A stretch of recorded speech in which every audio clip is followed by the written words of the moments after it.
Hi guys, it's Avery and welcome back to my channel. If you're new here and you love journaling, subscribe because that's exactly what we do here. And if you are new to journaling, welcome. I will give you all the advice because it's my life. So today I'm going to share all of the journals that I am working in. If you're not new here, you will probably recognize one or two of these because they're not new.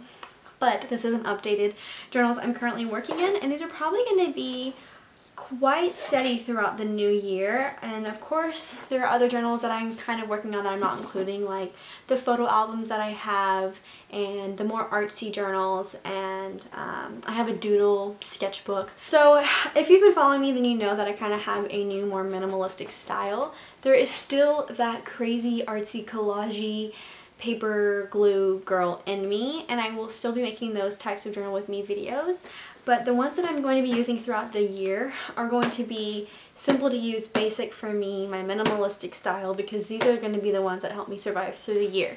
So the first one I'm going to show is just my Bible journal. I don't really need to show it because it's a Bible journal. If you don't know what they look like, I have plenty of Bible journaling videos. I created my own tabs for the books of the Bible in here and just literally put them in here with washi tape. And so that's fine. I haven't painted the cover to this Bible because I don't know what I want to put. It's my Bible and it feels so permanent, so it's just painted white for now. I do hand paint some Bible covers if you are curious as to why I'm talking about that.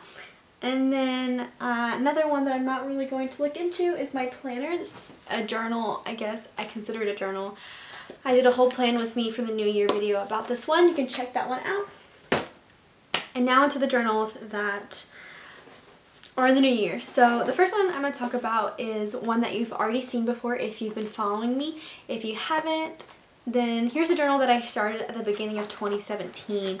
I went all out, made it all cute and decorative. I had all these great ideas, and then life happened and my year took a turn, and then took a turn again, and then took a turn again, and then took a turn again. So now we're here. I didn't make a huge dent in this journal, and so I don't want to go buy a new one.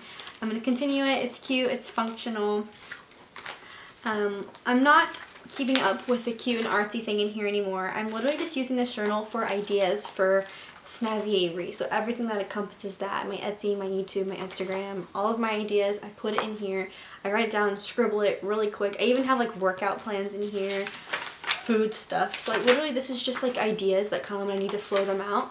And so I don't want to make it creative. I think one of the issues was I like things to be visually pleasing, but when it comes to my ideas, like I want to just get them out on paper, and when I take my time to make it really visually pleasing, then I kind of like, I don't know, it doesn't come out as easy, if that makes sense. So with this one, if I'm looking down, it's because I'm looking through it, but I'm literally just gonna write black pen, maybe another color pen, but I don't plan on making this like a super crappy journal because this is just where I'm going to put all of my ideas and I need to get them out quickly. So that one's that, but I still always write in calligraphy and stuff because I have to, because that's just me.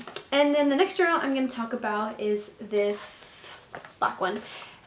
This I literally just got at Walmart. I got this at a really interesting point in my life last year, and I just really wanted a journal to go and dump everything that's in my brain that's bogging me down. I was also going to counseling, so I really just needed to get it out on paper, and so I just literally went to Walmart because it was right there, and I got a journal, and I didn't think that I would ever like use it like this or showcase it, but the case is when I'm flipping through this, I'm going to blur it for privacy, but I started this one and it ended up just being a diary, you know. I went through my rec and I had this journal, so I have like my hospital bracelet in here and everything, and just a bunch of diary stuff. And then I started writing my church notes in here. I started writing goals in here. I started doodling in here, writing quotes in here, lists in here, and guess what? It became a life journal. If you've seen my life journal videos, this is basically what they are. And so I'm just going to continue this as my diary, as my everything go-to journal, instead of having all of these different things in different journals like church notes and lists and diary. I'm just going to have it all in this journal and carry it around with me everywhere this year. And once I get through it, start a new one, because I think that that's going to be a lot better for me. If I feel like being super artsy and creative on one page, I will. But I think I am just going to stick pretty much to pen and paper in here. And I know that a lot of you miss my old fun style.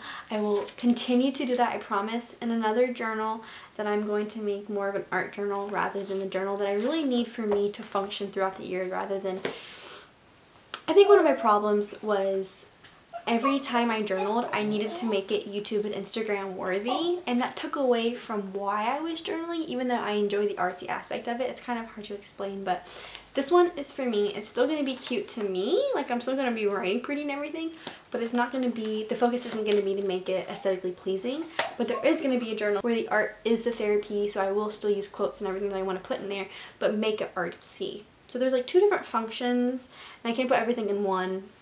That's just how I work, so that's how I'm going to do with this. And then this journal is called Eat Pretty, Live Well. It's a guided journal that I got from Target. I mean, you can probably get it from anywhere. The back says chroniclebooks.com. So I really thought this was awesome, and I'm really excited to use it.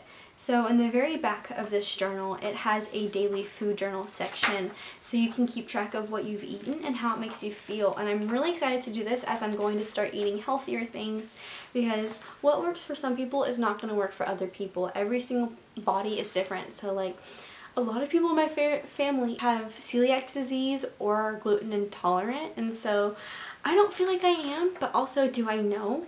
I eat so many crappy things, but then some days I eat really good things, and some days I mix it in, and I just don't know what affects what to my body. And so I think this is a really cool way to see, as I'm eating better, I'd love to be feeding my body things that help it thrive, things that help my skin, things that help my active routine. And so that's one thing I'm doing this for. I think it'll be really cool to help my body and my energy, just to keep track of your food. And you don't need a guided journal in order to do this. If you like this idea, you can totally do this in any journal you want. Like, this is only for 40 days, and I'm sure that maybe I'll keep up with it after, but it's a really good idea. And I think by the end of 40 days, you for sure should know what's affected your body by then. But this journal is also really cool because it gives you so many tips about what food is good for you and bad for you, and for why. It doesn't just say don't eat this because of this. It's like authentic, like authentic worldly, earthly grown food, and what's best in what seasons and why. And it gives you grocery lists. It gives you the best way to portion out your plate. It gives you replacements, so like instead of, you know, drinking milk, you can drink almond milk. So it just gives you like replacements for a bunch of different things that are in your pantry. So I really thought that this was extremely helpful. You don't need a guided journal to do this. There are so many available places online, and if you would like me to update you guys on this, let me know, and I totally will. So those are the main things that I'm working on this year. Like I said, I have like sketchbooks and art books and Bibles and all these other stuff that I work on, and I mean, I hand make journals. So I have a bunch of other stuff that I work on, but these are like the main ones that are going to help me function throughout the year that I'm currently using, and probably will be using, if not daily, definitely multiple times a week. So I really hope you guys enjoyed this video. Let me know what journals you like to use very, very often, and why, and how they help you function or whatever. I love having a conversation with you guys. If you have any questions at all, leave them down below. I will respond. Don't forget to subscribe and like if you are interested in all things journaling or arts and crafts or anything life. I will see you guys in my next video.